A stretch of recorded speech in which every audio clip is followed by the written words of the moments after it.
a todos los que ya se han empezado a conectar. Mi nombre es Alexandra Brunal, somos Brunal Abogados, hemos sido invitados aquí por la Cámara Colombiana de las Confecciones y Afines. Yo soy abogada especialista en temas de negociación de deuda. También nos acompaña la doctora Viviana Bernal, especialista en temas laborales, y la doctora Isabel Muñoz, también especialista en temas laborales. Entonces le cedo la palabra a Andrés para que nos haga la introducción a esta alianza que estamos lanzando en el marco de este webinar.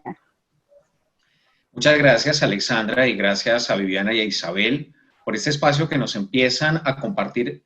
a partir de hoy, ya que esta nueva alianza entre Brunal Abogados y la Cámara Colombiana de la Confección y Afines nace precisamente como la respuesta urgente que están necesitando miles de empresarios en el país para poder empezar a solucionar toda la carga legislativa y todos los asuntos legales que van a empezar a enfrentar en los próximos meses, fruto de esta pandemia que todavía actualmente estamos viviendo la emergencia económica y el aislamiento obligatorio, y por tanto eso nos ha obligado a todos a repensarnos de miles de maneras. Dentro de ello, pues también está la importancia del asesoramiento tributario, y por eso queremos agradecer a Brunal por esta oportunidad que nos están brindando. Este es un primer encuentro que vamos a tener con los empresarios del sistema moda a nivel nacional, y por supuesto agradecemos a todas las personas que están conectadas en este momento a través de nuestras diferentes páginas en Facebook, tanto de Brunal Abogados como en la retransmisión que estamos realizando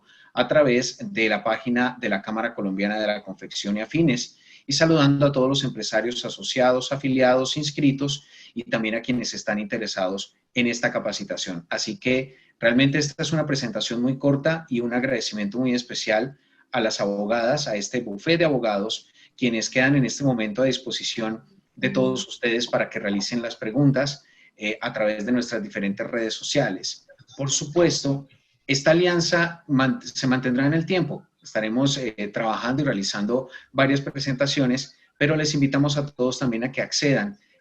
a los diferentes servicios y productos que también tenemos como Cámara Colombiana de la Confección y Afines, dentro de los cuales se suman los aliados Brunal Abogados. Así que para poder recibir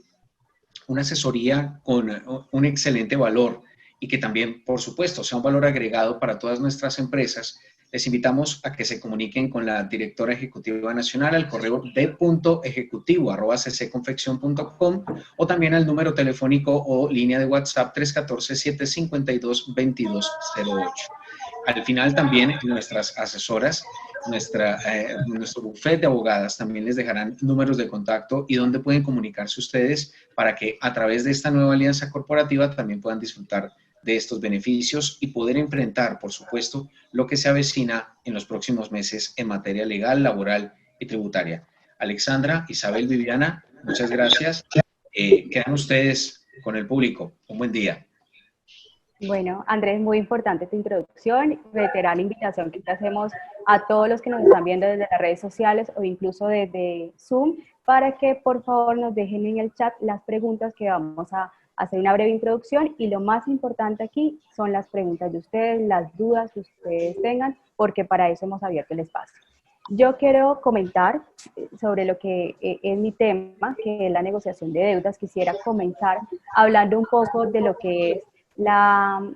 el sector moda. Resulta que hay unos estudios que nos dicen que a febrero, la fuente es el informe del sistema de moda de febrero de 2020, es un estudio que realizó Inex Moda Sectorial y Radar. A febrero de este año, ya el sector moda representaba 2,34 billones de pesos, es decir, que participaba en la torta nacional de la canasta nacional en un 4%, porque la canasta nacional es del 64,5 billones de pesos y ella está en un 4%. Y dentro de esta categoría moda, se destaca en más de un 55,3% el vestuario, es decir, las confecciones. Es la mayoría dentro de esta torta y es un sector que estaba experimentando un excelente comportamiento. De hecho, comparado con el mes inmediatamente anterior, del año inmediatamente anterior, es decir, si comparamos enero del 2020 con enero del 2019, en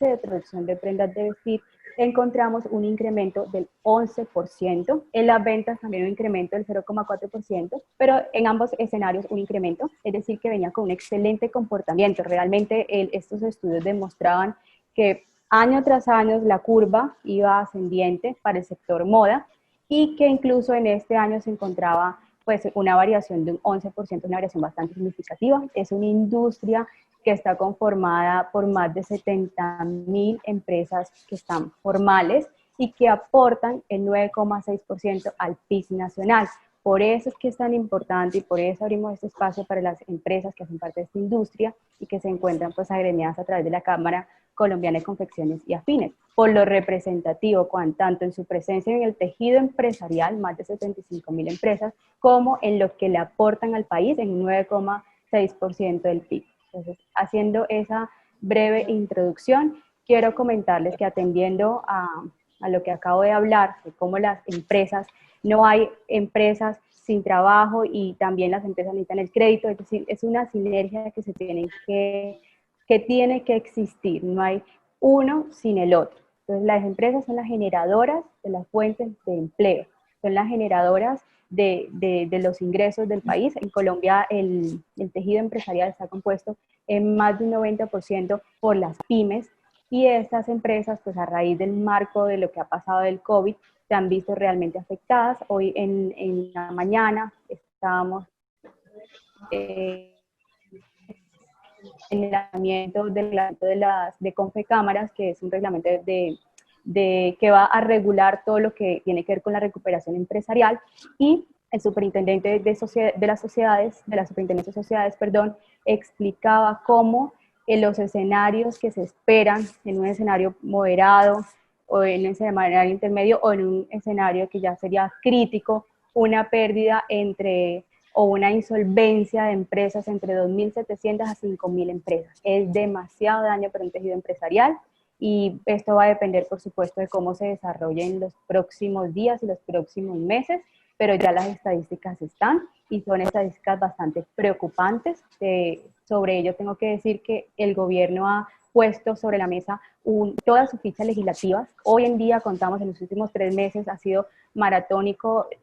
la expedición de normatividad referente a la posibilidad de que las empresas puedan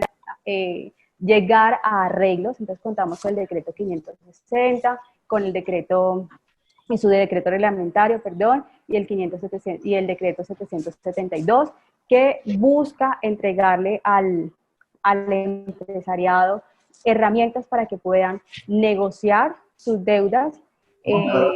salir avante a esta situación y finalmente venga lo que todos los financieros dicen que pueden venir al final de este periodo, que es un repunte de la economía y que de pronto en otras latitudes ya lo empezamos a ver, como por ejemplo en Estados Unidos, donde ya la reactivación ha venido con un crecimiento importante tanto de la industria como de los empleos. Es posible y se apuesta a que eso también pueda pasar aquí en Colombia.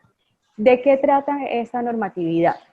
Que normalmente los procesos en Colombia, la superintendencia ha sacado unas estadísticas donde una empresa que dice yo soy viable, pero por una situación que me ha sobrevenido, que en este caso sería el COVID, necesito un apoyo y una reorganización de mis pasivos. Es un proceso que tradicionalmente se tramitaba ante la superintendencia de sociedades con una duración promedio entre 18 y 20 meses, lo cual es demasiado en las condiciones en que se encuentran los empresarios en este momento.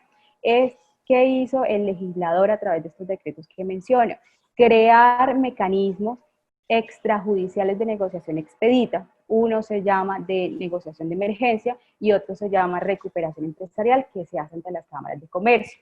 El mismo superintendente y todos los escenarios donde se ha discutido este tema ha llamado a estos escenarios como unos cuidados. Así como el COVID tiene una implicación en términos de salud, asimismo el COVID ha tenido una implicación en términos empresariales. Entonces, son como los cuidados intermedios para una empresa. Es una empresa que puede acceder ya sea a una negociación de emergencia o una recuperación empresarial para que en un término de 3 meses pueda sentarse directamente a negociar con sus acreedores de forma muy rápida. Obviamente es un proceso mixto porque si bien es una negociación directa, tiene que ser admitido y finalmente tiene que ser sometido a un proceso de confirmación y de validación judicial para que sea aprobado el acuerdo al que las partes han logrado, pero se busca que sean mecanismos muy rápidos, que sean mecanismos muy directos. Entre menos litigiosidad exista en estos procedimientos, va a ser mucho mejor para las empresas, porque son empresas que en este momento les falta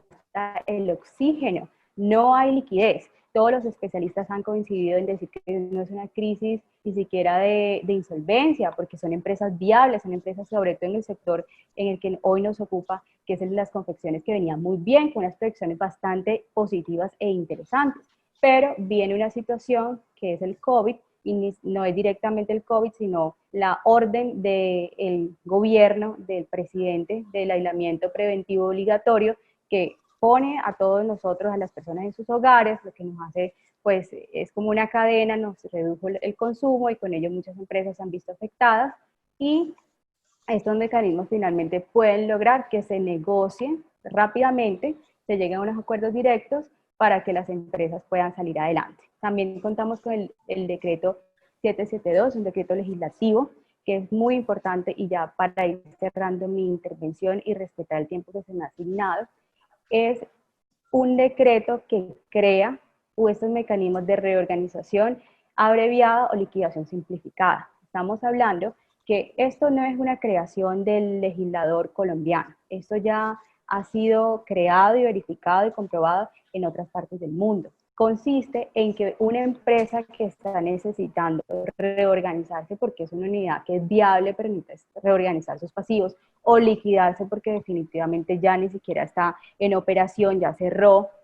hay que diferenciar entre una pequeña y mediana y una gran empresa. Entonces, este decreto crea para las empresas que no superen los 5.000 salarios mínimos en patrimonio estos mecanismos que son muy rápidos para que puedan tener una línea procesal diferente, no menos rigurosa, no menos beneficiosa, sino diferente, con unos tiempos y unos periodos más cortos. Estamos hablando de unas empresas de más o menos unos 4.300 millones de pesos en activos, que para muchos pues dirán, pues no es tan pequeña, pero digamos que sí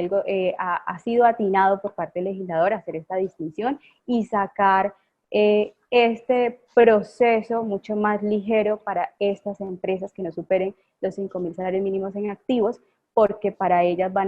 a haber una solución mucho más rápida y atiende a una realidad colombiana, que es que su tejido empresarial está compuesto mayoritariamente, y estamos hablando de más de un 90% por empresas y pymes. Entonces, esa es mi intervención. Espero sus preguntas. Yo le cedo la palabra a la doctora Viviana, que ya viene con su intervención en materia laboral. Muchísimas gracias, doctora Alexandra. Muy buenas tardes para todos los presentes a este encuentro virtual que gentilmente ha sido producto de la alianza que estamos inaugurando el día de hoy, y bajo las condiciones pues del marco de la situación del COVID-19, no siendo ajena y siguiendo un hilo conductual con la intervención de la doctora Alexandra, resulta importante hacer una mirada en retrospectiva de la situación en la que nos encontramos hoy y las decisiones que han tenido que tomar ustedes como empresarios desde que se profiere el decreto 457 del año 2020 en nuestro país, el día 22 de marzo de este año, donde el presidente de la República, en atención a una manifestación de orden internacional por parte de la Organización Mundial de la Salud, define que el COVID-19 se convirtió en una pandemia, que el nivel de afectación a la salud en las personas es muy alto y el nivel de contagio es muy alto, y una de las decisiones iniciales que se toma es el aislamiento. El aislamiento, en términos generales, trae consigo una depresión del sector económico, en atención a que muchas de las actividades que ustedes ejecutan de manera directa o indirecta se vieron afectadas en un primer momento a través de ese decreto 457 de una forma total. Es decir, sus negocios y sus actividades no se encontraban dentro de las excepciones enmarcadas en este primer decreto, y todas sus actividades productivas se vieron en un momento inicial cerradas. Esta mirada retrospectiva nos permite encontrarnos hoy, en el mes de junio del año 2020, casi 3 meses después de iniciadas estas medidas, con unos efectos paulatinos que se vinieron generando producto de una reactivación que el gobierno y los demás estados han venido generando a través de lo que se denominan las posibilidades de ir aperturando la economía. Y se ha venido aperturando la economía, pero el impacto sobre el capital humano de las empresas es innegable. Es decir, el 22 de marzo todos los empresarios de este país, la primera pregunta que tenían es ¿qué hago con mis trabajadores? Esa fue su primera pregunta, porque es el capital humano aquel que es inaplazable e indispensable en el desarrollo de la actividad empresarial.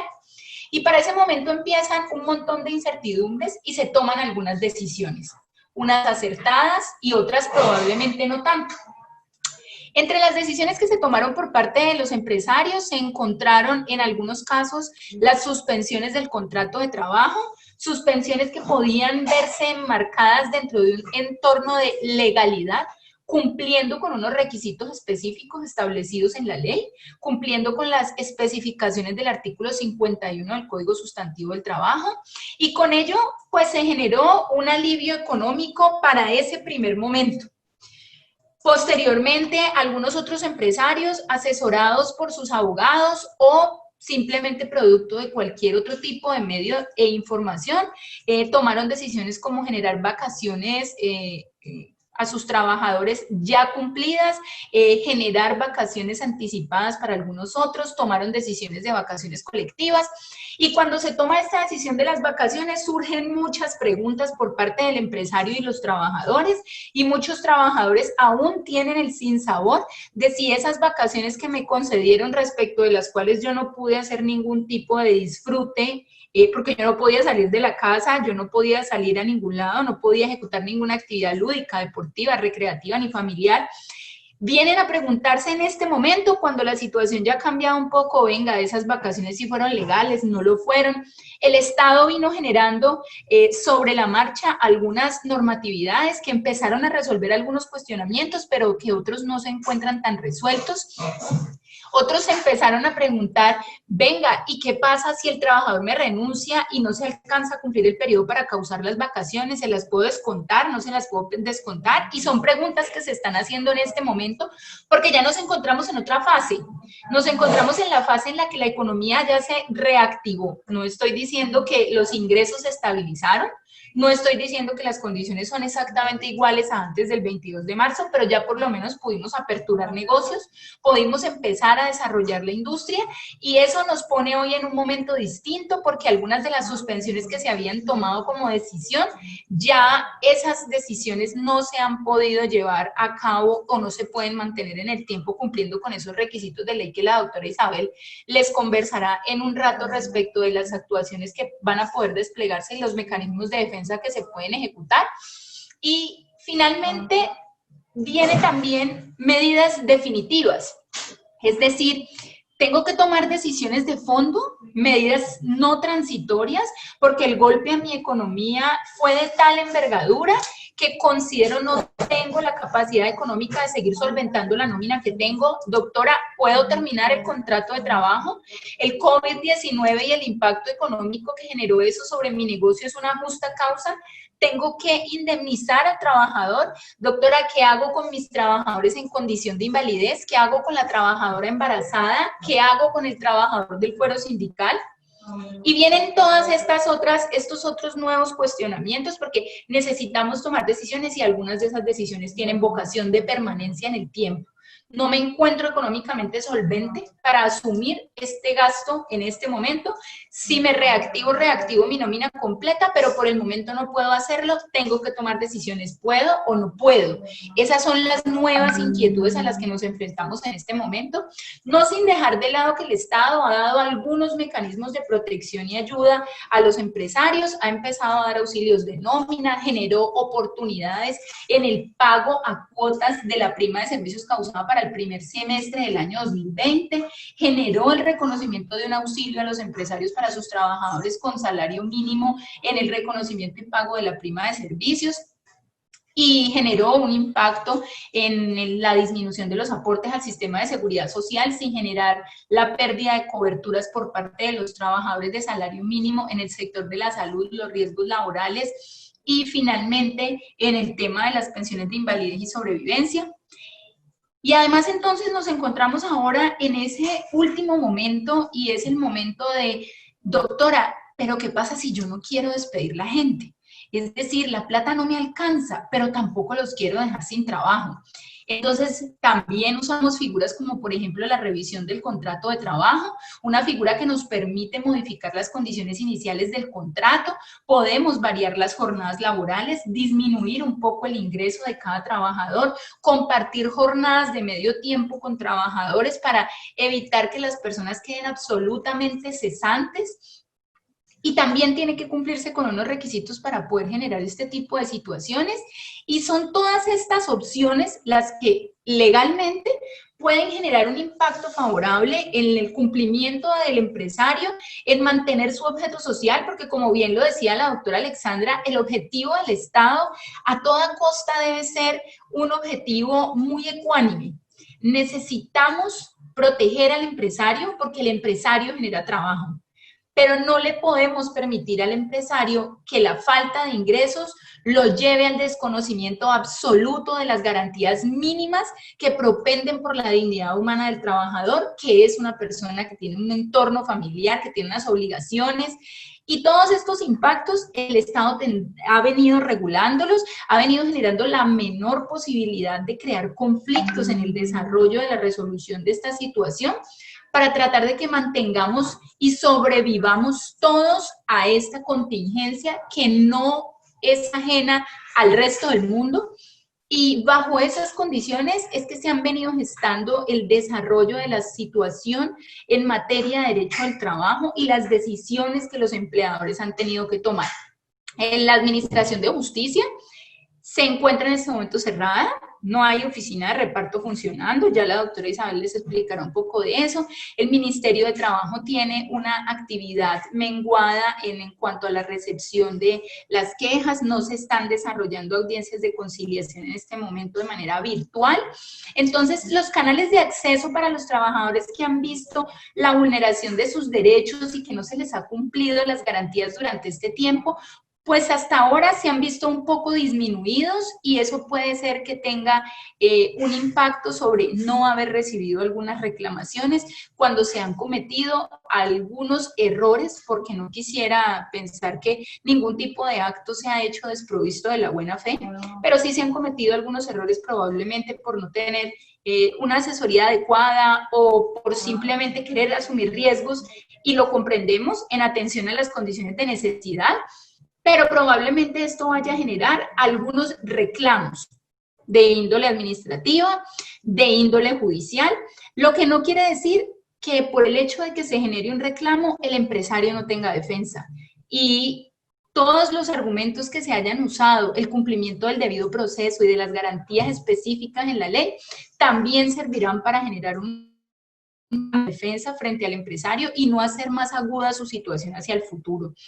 Como lo decía la doctora Alexandra, para no excederme en el tiempo que me ha sido concedido, le transfiero el uso de la palabra a la doctora Isabel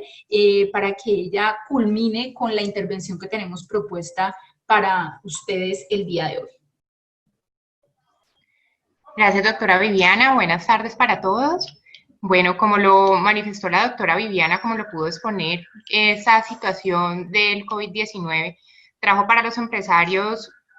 unos imprevistos que realmente a principio de año no podían contemplar y que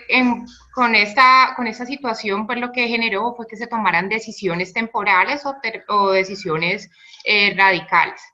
En ese momento, como lo manifestaba la doctora Viviana, pues es el momento en el que ya se estaba empezando a reactivar un poco la economía y es momento de empezar a revisar también qué decisiones se tomaron en su momento, en qué forma se tomaron estas decisiones. Pues si bien es cierto, teniendo en cuenta la emergencia que se fue declarada por el gobierno, hay unas situaciones que son pues unos atenuantes y unos cambios, hay unas situaciones que fueron permitidas. No es cierto que todo se hubiese podido hacer de la forma de cualquier manera. Todo eso obedecía a unos requisitos que es el momento de revisar en qué forma se tomaron estas decisiones. Bueno, entonces hemos tenido muchas preguntas, entonces voy a comenzar con la primera pregunta. ¿Estuvo bien si le ordené a los trabajadores de la fábrica firmaran una solicitud de licencia no remunerada para no tener que pagarles el salario durante la cuarentena? Ahora que se retoman algunas labores, ¿debo pagarles las prestaciones sociales que no recibieron? Bueno, entonces, vamos a dejar clara una situación inicialmente, y es que la suspensión del contrato de trabajo, como lo había manifestado hace un rato, se encuentra establecida en el artículo 51 del Código Sustantivo, y en esa norma se dan 7 causales para la suspensión del contrato. Una de ellas, enmarcada en el numeral 4, es la posibilidad de suspender el contrato por una solicitud de licencia no remunerada que provenga del trabajador.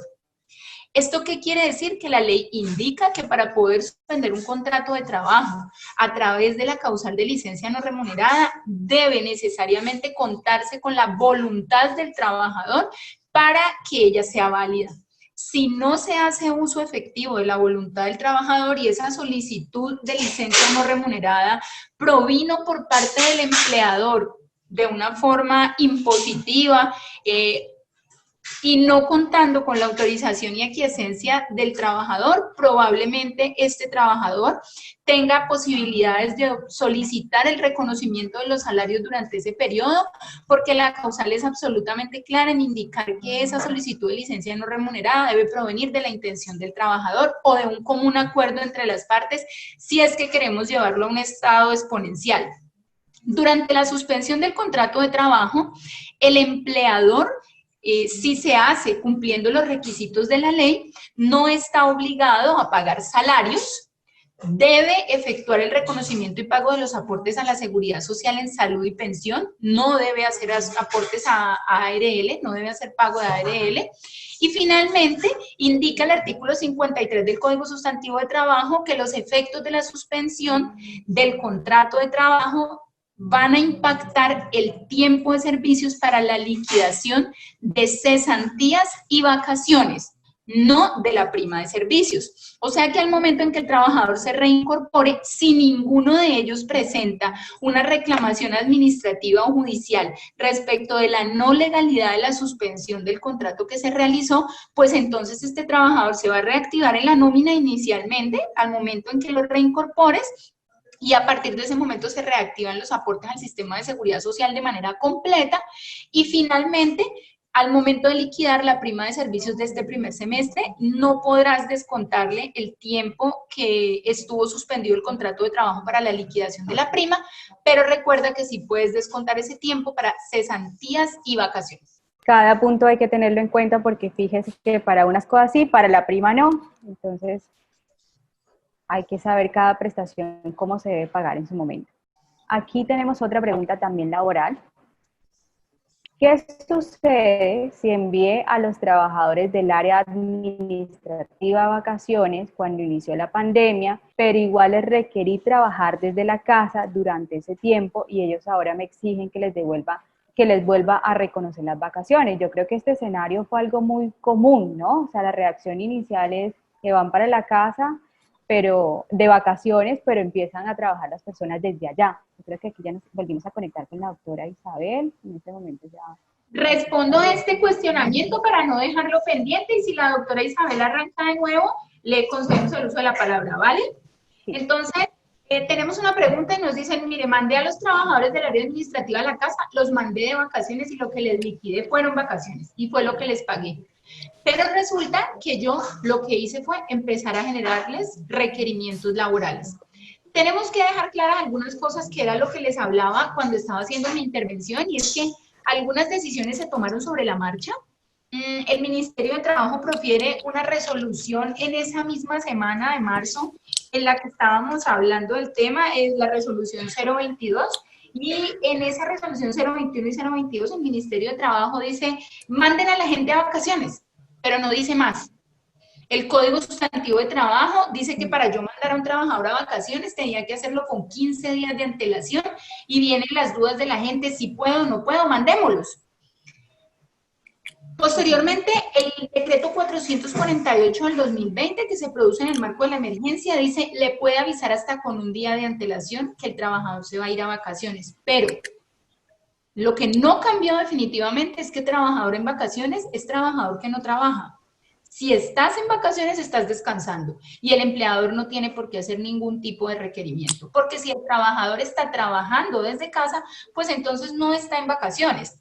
está asumiendo una modalidad transitoria de la ley que regula el teletrabajo, que se denomina trabajo desde casa. Y si estos trabajadores vieron generado este fenómeno y es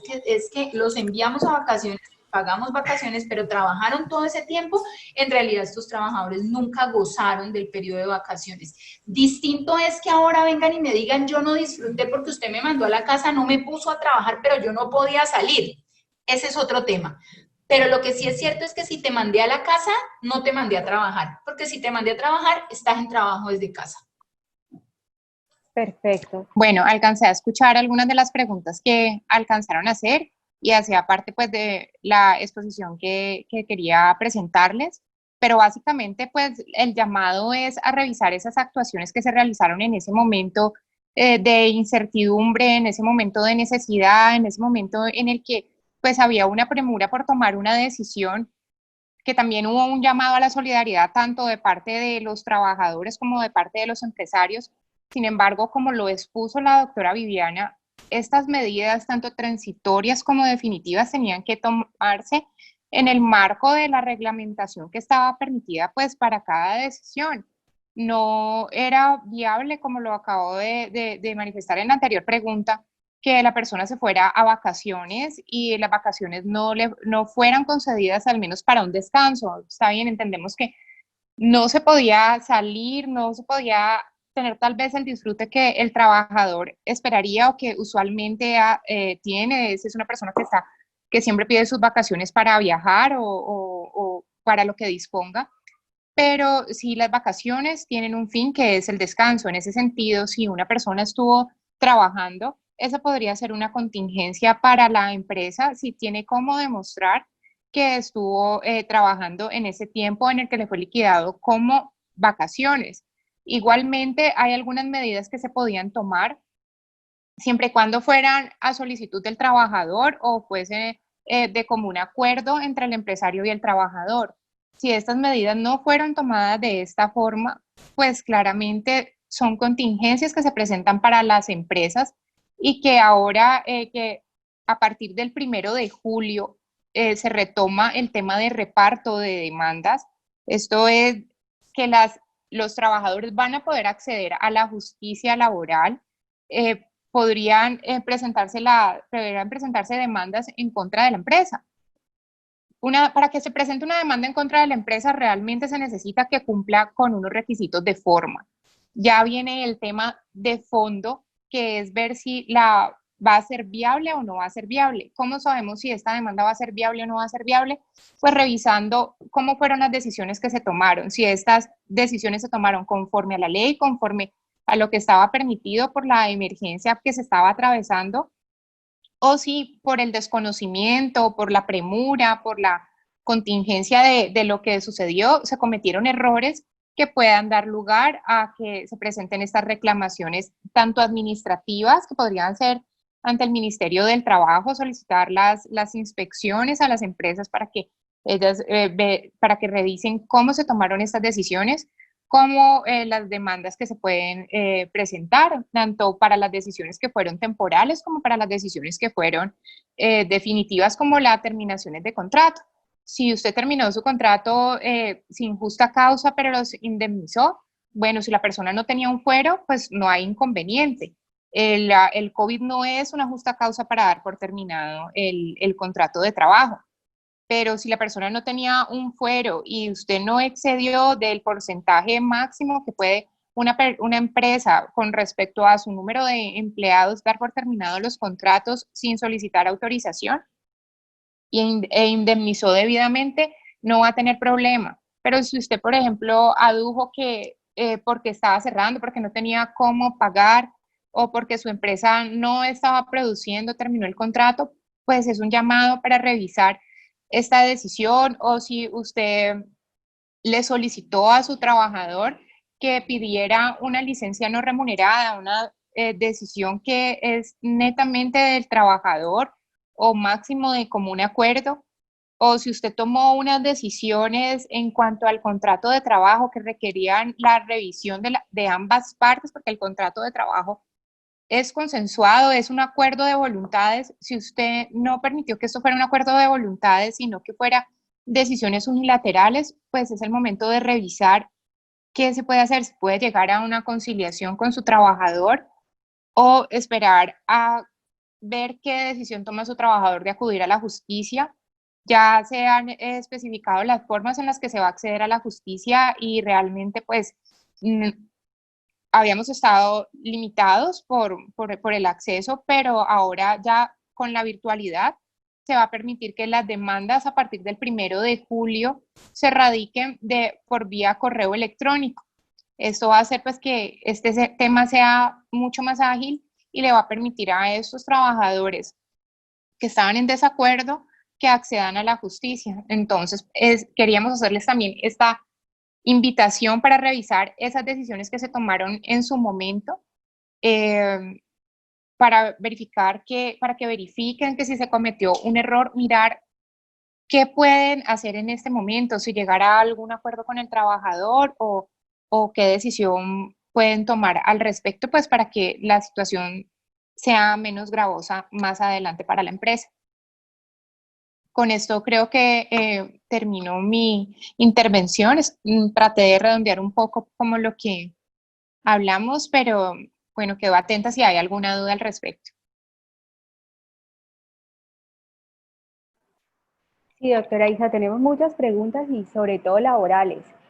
Nos han preguntado varias personas sobre el tema de las trabajadoras en embarazo. Tengo una trabajadora embarazada y el inspector de trabajo no me autorizó para despedirla antes del aislamiento obligatorio con fundamento en una justa causa. ¿Cómo puedo negociar con la trabajadora teniendo en cuenta que la pandemia ha afectado gravemente las ventas y no me alcanza para pagarle el sueldo? Es decir, ya venía de pronto con la dificultad de hacerle frente a esta obligación y no la autorizaron, y con la pandemia el tema se le ha agudizado, pero estamos frente, está comentando que es una persona con un fuero especial. ¿Qué le podemos responder? Bueno, estamos hablando de un caso delicado porque es un caso con una trabajadora que tiene un fuero, como es bien conocido por el empresario, ya que pues acudió al Ministerio del Trabajo para solicitar su terminación. No es posible darlo por terminado por causa del COVID, por causa de que no se tengan los ingresos o la empresa no haya tenido la forma de cancelarle sus salarios a la trabajadora. Pues la única forma de dar por terminado un contrato de trabajo a una persona que tiene un fuero es con la respectiva autorización del ministerio. Y si el ministerio no ha otorgado este permiso para dar por terminado el contrato de trabajo, hacer esa terminación, pues acarrearía que el contrato, que la persona pueda hacer una reclamación en la que su contrato se tuviese como no terminado. Esto es, podría solicitar un reintegro y que se le cancelen los salarios dejados de percibir, al igual que las prestaciones y el pago de la seguridad social, lo que sería supremamente gravoso para el empresario. Es como si no se hubiera terminado el contrato de trabajo. La opción que estaría es que sería una opción de mutuo acuerdo. Quiero hacer mucho énfasis que tiene que ser de mutuo acuerdo y ante autoridad competente. Si la señora, la empleada, quisiera terminar su contrato de trabajo y llegar a un acuerdo con la empresa. Normalmente, pues, es una situación en la que tiene que estar muy de acuerdo la trabajadora, porque esa manifestación la va a tener que realizar ante el Ministerio del Trabajo. No es usual que una persona en embarazo, cuando va a tener más gastos y requerir su seguridad social, pues haga una terminación. Puede pasar por el tema de que la persona pueda querer hacerlo por el riesgo de salud al que se encuentra expuesto y pueda solicitar querer terminarlo, pero esto solo podría realizarse de mutuo acuerdo y el consejo es que se realice ante autoridad competente en la que se declare que aún conociendo de su fuero es su querer hacer la terminación de mutuo acuerdo con su empleador. Doctora Isabel, y en línea con esa pregunta, como para redondear las preguntas de embarazo que hemos recibido varias, Mónica nos pregunta, ¿las mujeres en estado de embarazo pueden trabajar durante esta pandemia o tienen restricciones por su estado de embarazo frente al COVID? Por ejemplo, las personas mayores, los que tienen, digamos, la presión alta, son personas que se han catalogado de riesgo y ha habido como una concesión especial para ellas. Y Mónica quiere saber si en el caso de las embarazadas también es así. Bueno, aunque se han determinado unas enfermedades específicas, sí se puede demostrar que hay una situación de vulnerabilidad en la que se puede encontrar el trabajador que pueda atentar contra su vida y contra la vida de su hijo en gestación. Claro que sí, podría ser una situación en la que la persona no deba en la que se encuentre pues en una de estas causales que no deba de salir. Ok, tenemos también preguntas por Facebook y van encaminadas hacia futuro, muy al lugar, porque lo que quisimos hacer fue ver que las empresas a nivel laboral y a nivel financiero y económico vienen de pasar por una transición, pero que a partir del 1 de julio van a entrar en una nueva transición, de la mano de lo que comenta la doctora Isa, que es que van a abrir los juzgados, eventualmente van a venir demandas, reclamaciones, en temas de negociación de deudas se empiezan a vencer estos términos que los bancos incluso dieron prórrogas automáticas. Ya viene este escenario tipo post-COVID, no porque el COVID no exista, porque la vacuna todavía no la tenemos, pero sí porque las dinámicas se han empezado a reactivar y la apertura de la rama judicial va a jugar un papel muy importante. Entonces nos preguntan como hacia futuro en las redes sociales, ¿cuáles se supone que son las cláusulas infaltables en los contratos de trabajo de ahora en adelante? Otra persona también nos pregunta, en medio de esta situación de incertidumbre, ¿qué tipo de contrato podemos hacer para personal nuevo en nuestras empresas? Son empresarios que, bueno, esto nos cogió de sorpresa, pero de aquí en adelante, de aquí a futuro y de la mano de la incertidumbre que estamos atravesando, no sabemos si puede venir un rebrote, como ya hemos visto, por ejemplo, Wuhan, apertura y tiene que volver a cerrar. ¿Cuáles serían las sugerencias? Y quisiera preguntar a la doctora Viviana para que las empresas puedan manejar estas relaciones con sus trabajadores de aquí a futuro. Pues lo primero sería, Alexandra, definir que el COVID-19 y el impacto que se generó en nuestro país, en algunos casos y bajo algunas circunstancias, ha llegado a ser considerado con algunos asomos de interpretación para cada caso particular y concreto como una situación de caso fortuito o fuerza mayor. Bajo esa situación, el impacto que esto genera en el desarrollo de la economía y posteriormente el impacto en el contrato de trabajo nos tendría que llevar a decir que los contratos de trabajo que se tienen hoy y las posibilidades jurídicas con las que contamos eran con las que tenemos que enfrentar este tipo de situaciones. Porque en el marco del contrato de trabajo no es en el que se desarrolla la forma de ejecutar este tipo de contingencias. Porque así como el COVID fue un hecho imprevisible e inesperado, pues podrían sobrevenir algunas otras situaciones que no nos alcanzamos a vislumbrar, que no nos alcanzamos a imaginar y que para eso tenemos la legislación. Pero posteriormente, y ya hablando de un tema de riesgos laborales, lo que sí es necesario es que nuestros empresarios empiecen a generar unas políticas un poco más robustas frente al tema del cuidado de la salud del personal, empezar a generar políticas de autocuidado, empezar a reforzar los sistemas de gestión de seguridad y salud en el trabajo, empezar a hacer cumplir sus procesos disciplinarios al interior de la empresa en aquellas personas que nos violen los protocolos de bioseguridad. Recuerden que las ARL y la alcaldía no nos han dado un pasaporte sanitario si no cumplimos con los protocolos de bioseguridad. y en parte uno de los actores más importantes del cumplimiento de este tipo de ejecuciones son los trabajadores, así que el empresario necesariamente tiene que empezar a desarrollar políticas hacia el futuro que enrobustezcan las condiciones de cuidado de los trabajadores, el respeto por el aislamiento preventivo, el respeto por el uso del tapabocas, la careta, los guantes, la generación de los elementos de protección, el cuidado de los elementos de protección, los test de tamizaje al ingreso y salida del trabajo, la toma de temperatura, este tipo de cosas se nos convirtieron en el día a día, en la nueva realidad que estamos viviendo. Hoy estamos viviendo una nueva realidad, tenemos que seguir ejecutando la vida bajo esta nueva normalidad y eso es lo que sí hay que robustecer porque para eso no estábamos preparados. Más allá de que si trabajábamos en una empresa de industria, use los guantes, use las caretas, use las botas.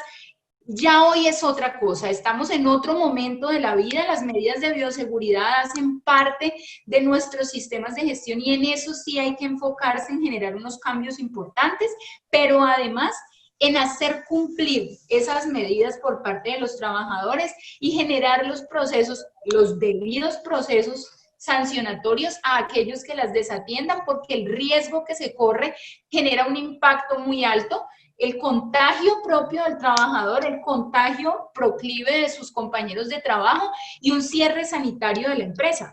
Esos son los temas ahí como importantes. Bueno, aprovecho esa última parte, doctora Viviana, para hacer una pregunta que tenemos aquí en el chat y que va pues en línea con lo que acabas de decir hace unos segundos. Dice, ¿qué responsabilidad enfrenta mi fábrica de ropa sanitaria si uno de mis operarios se enfermó de COVID-19 y está muy grave de salud, pero todavía no había implementado un protocolo de bioseguridad en la compañía? ¿Qué pasa cuando abran estos juzgados el 1 de julio y haya consecuencias porque uno de sus trabajadores se enfermó y no habían protocolos? Bueno, digamos que la primera pregunta que tendría que hacerse la empresa es si me dice que es de ropa sanitaria, probablemente es una empresa que nunca cesó sus actividades. Es decir, por la actividad que ejecutaba se encontró siempre dentro de las excepciones de la norma y las normas de los protocolos de bioseguridad no se generaron desde el inicio. Es decir, las resoluciones de los protocolos de bioseguridad no se generaron desde el mismo momento en que se generó la pandemia, entonces habría que ubicar la condición en un espectro de tiempo y lugar para saber si para ese momento el Estado tenía que exigirle con gran asomo de robustez haber implementado el protocolo de bioseguridad. Porque si es una empresa de ropa sanitaria, probablemente se consideraba un objetivo o un objeto social de necesidad y se encontrara dentro de las excepciones y nunca paró su actividad y por lo menos entre marzo y la primera semana de abril el Estado venía generando apenas estas políticas para exigir los protocolos de bioseguridad. Pero si la situación no es esta y es una empresa que entró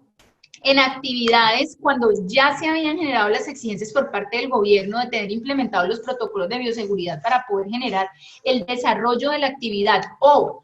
se generó el contagio cuando ya se habían exigido los protocolos de bioseguridad por parte de las empresas y por parte del Estado,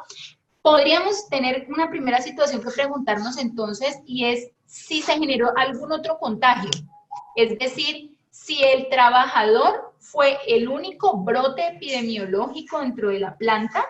porque si no se generó ningún otro contagio dentro de la planta, difícilmente tengamos una cercanía epidemiológica que nos permita entender que el contagio fue un riesgo laboral, es decir, que fue una enfermedad adquirida dentro del lugar de trabajo.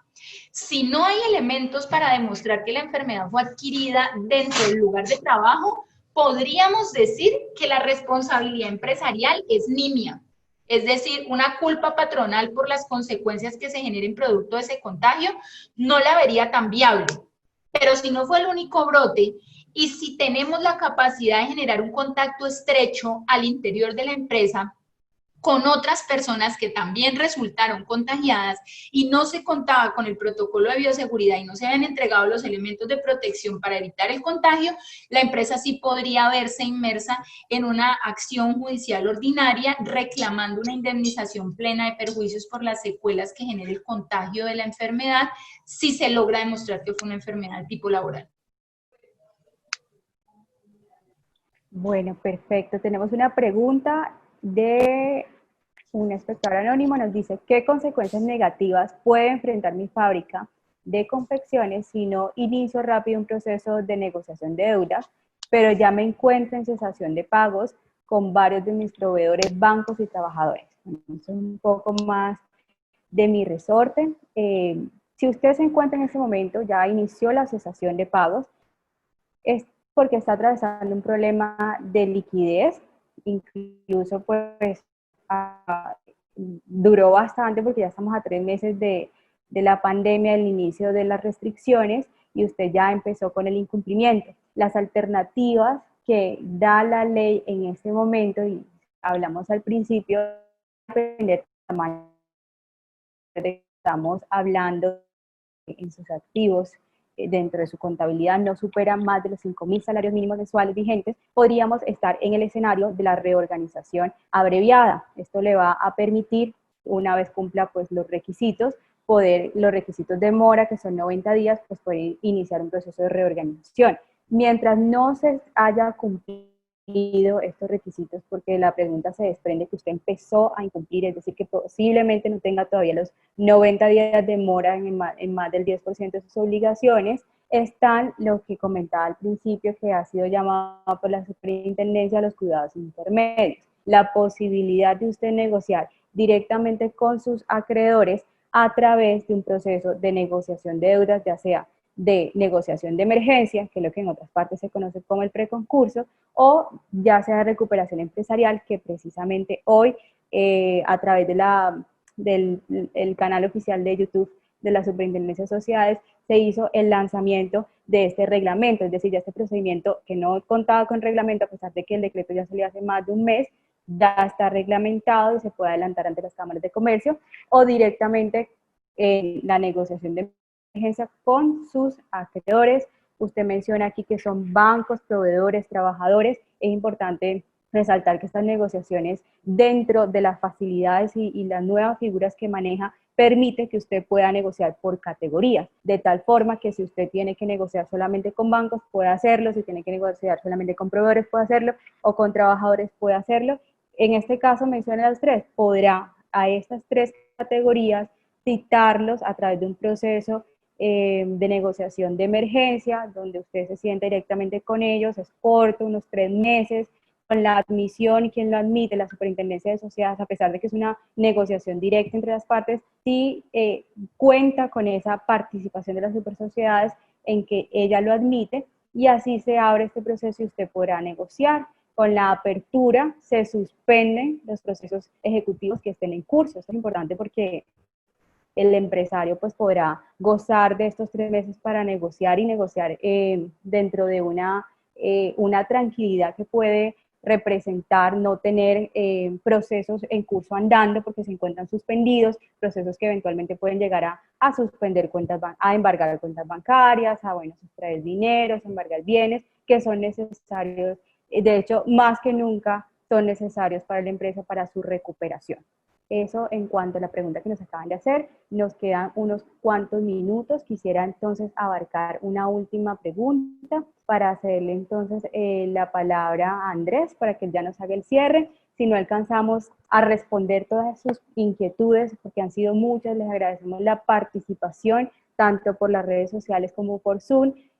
Recuerden que estamos a sus órdenes, somos aliados de la Cámara Colombiana de Confecciones y Afines. Lo que necesiten de parte nuestra en temas legales, quedamos totalmente a sus servicios. Es entendible que en un espacio como este no se pueden evacuar todas las preguntas, pero la idea es tener una agenda. Este es el primero de muchos espacios que vamos a abrir para poder atender en forma general consultas, y de ser necesario ya de forma más específica, pues también están todos nuestros canales donde los afiliados y vinculados a la Cámara pues tendrán un tratamiento preferencial y especial. Entonces podríamos cerrar con una pregunta que nos dice, ¿es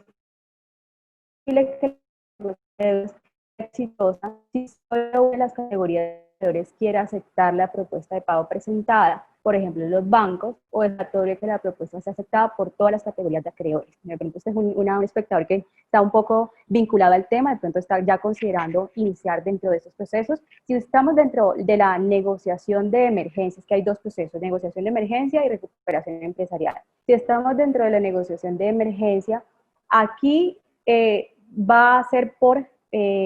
categorías, claro que el decreto 772 extendió la posibilidad de que sea por categorías también en el escenario de la recuperación empresarial. Entonces va a ser por categorías y se van a necesitar las mayorías al interior de estas categorías. Entonces, por ejemplo, los bancos. Si usted logra las mayorías dentro de los bancos, pues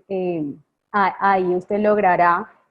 que esa categoría le apruebe. Entonces, si es de recuperación empresarial, entre las mismas categorías, los que votaron positivo tendrán que, para hacerlo extensivo a los demás, tendrán que ir a un proceso adicional que se llama validación judicial. Es decir, el juez, se hace ante la Superintendencia de Sociedades, va a revisar y va a escuchar a los que votaron negativo, a los disidentes o a los que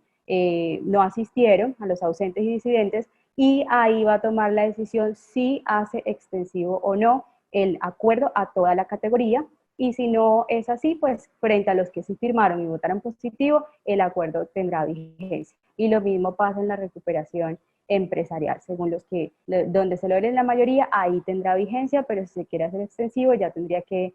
lograrse, pues, efectivamente las mayorías en las categorías donde usted quiere que se haga efectivo. Entonces, yo creo que podemos, que son las 3:59, le cedo la palabra a Andrés para que nos haga el cierre y de esta forma vayamos culminando nuestro primer evento y que nos permitió hacer el lanzamiento de esta alianza.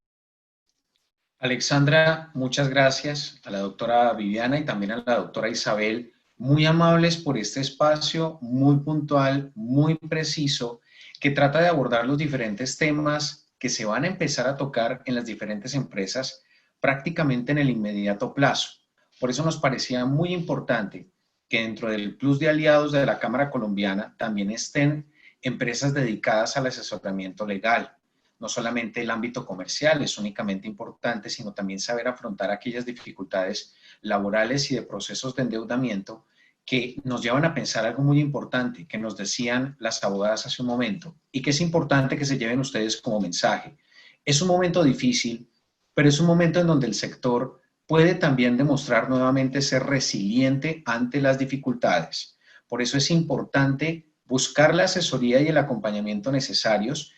para poder salir adelante de las diferentes crisis y de pronto no quedarnos supeditados a procesos de insolvencia cuando antes han podido ocurrir nuevos escenarios y nuevas posibilidades para los empresarios del sistema moda, porque esto está dirigido para todas las empresas que hacen parte de los diferentes eslabones de la cadena textil, confección, calzado, marroquinería y afines. ¿A qué los invitamos? A que por favor, si ustedes quieren acceder a los servicios de Brunal Abogados, se contacten a través de su portal brunalabogados.com. Pero si usted quiere recibir un descuento especial de acompañamiento legal, puede comunicarse en Colombia al 314-752-2208, que es nuestra dirección ejecutiva, 314-752-2208, o escribir al correo d.ejecutivo@ccconfeccion.com para solicitar su proceso de afiliación, que con gusto la Dirección Ejecutiva Nacional lo va a atender, porque el hecho de ser afiliado a la Cámara le permitirá a usted recibir beneficios y descuentos muy importantes que en otros escenarios sería prácticamente imposible percibir. Y por eso en esta ocasión queremos agradecerle a Alexandra y a todo su pool de abogados que hayan creído y hayan confiado en las empresas del sistema moda cuando otros sistemas, especialmente el financiero tradicional, no lo ha hecho, para poderles acompañar a ustedes en seguir protegiendo y defendiendo las empresas y con un módico precio para quienes sean afiliados a la Cámara. Por eso, si quieren mayor información, reitero, vamos a dejar aquí a través del chat de nuestro Face Live que están dirigiendo nuestros abogados para que ustedes puedan solicitar su proceso de afiliación a la Cámara, porque esto les va a dar a ustedes inmediatamente descuentos especiales con Brunal Abogados. Pero recuerden que se pueden comunicar con ellas a través de brunalabogados.com o @brunalabogados en Facebook, Twitter, Instagram y LinkedIn. A todos ustedes, muchas gracias por haber estado con nosotros. Nuevamente, doctora Alexandra, doctora Isabel, doctora Viviana, gracias por este espacio. En nombre de la Cámara Colombiana de la Confección y Afines, de la Dirección Ejecutiva Nacional, de su Junta Directiva y en el nombre mío propio, Director Nacional de Comunicaciones, muchas gracias por este espacio. Gracias, feliz tarde. Muchas gracias, feliz tarde para todos. Muchísimas gracias, que estén muy bien, hasta luego. Una feliz tarde para todos ustedes.